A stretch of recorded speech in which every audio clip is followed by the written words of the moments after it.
राजस्थान की राजनीति के अंदर बाड़मेर जैसलमेर ही नहीं, नागौर का भी बहुत महत्वपूर्ण था। नागौर के अंदर हनुमान बेनीवाल की चुनौतियां कम नहीं थी। राहुल जिस रूप में वो चुनाव लड़े थे, नागौर के अंदर ज्योति मिर्धा कांग्रेस की पिछले चुनाव के अंदर 2019 के अंदर प्रत्याशी थी, वो चुनाव वहां से हारी। चुनाव हारने के बाद में उन्होंने भारतीय जनता पार्टी का पाला पकड़ा और पाला बदलने के बाद में उनको वहां पर आधिकारिक रूप से बीजेपी ने अपना उम्मीदवार बना लिया। अब नाथूराम मिर्धा की पोती ज्योति मिर्धा कांग्रेस की बड़ी विरासत लिए हुए भारतीय जनता पार्टी में गई, लेकिन हनुमान बेनीवाल का जो क्रेज है युवाओं में वो भारी पड़ा नागौर के अंदर, और हनुमान बेनीवाल ने अपने आप को फिर से साबित किया।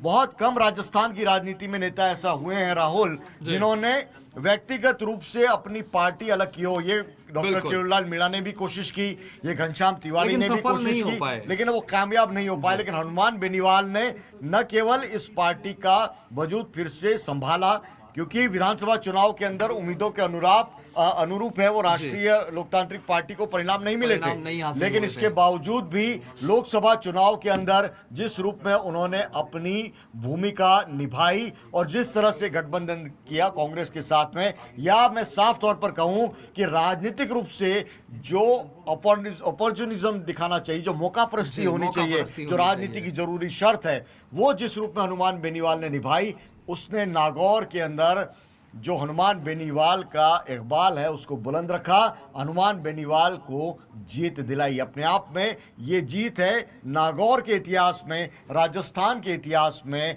लिखा जाएगा। जब भी चुनावी विश्लेषण होगा, हनुमान बेनीवाल की जीत का जिक्र चर्चा जरूर की जाएगी। 2019 का अगर हम बात करें तो उस वक्त बीजेपी के साथ मिलकर इन्होंने चुनाव लड़ा, और इस बार कांग्रेस पार्टी के साथ।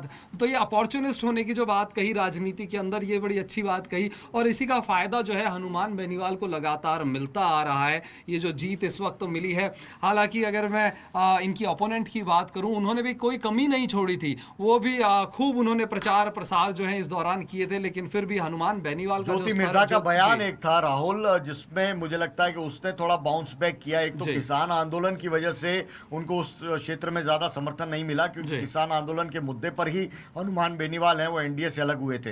हालांकि चुनाव खत्म होते होते वो फिर एनडीए के प्रत्याशी को, कैलाश चौधरी को समर्थन दिया है, जो केंद्रीय कृषि राज्य मंत्री थे। लेकिन जिक्र हो रहा था कि ज्योति मिर्धा ने जो बयान दिया था वो ये दिया था कि 400 सीटें लानी इसलिए जरूरी है क्योंकि हमें संविधान संशोधन में आसानी होगी। वहीं से पूरे देश के अंदर ये एक परसेप्शन फैला कि 400 सीटें पीएम मोदी या बीजेपी इसलिए चाहते हैं क्योंकि वो संविधान के अंदर आमूल चूल संशोधन करना चाहते हैं और आरक्षण खत्म करना चाहते हैं।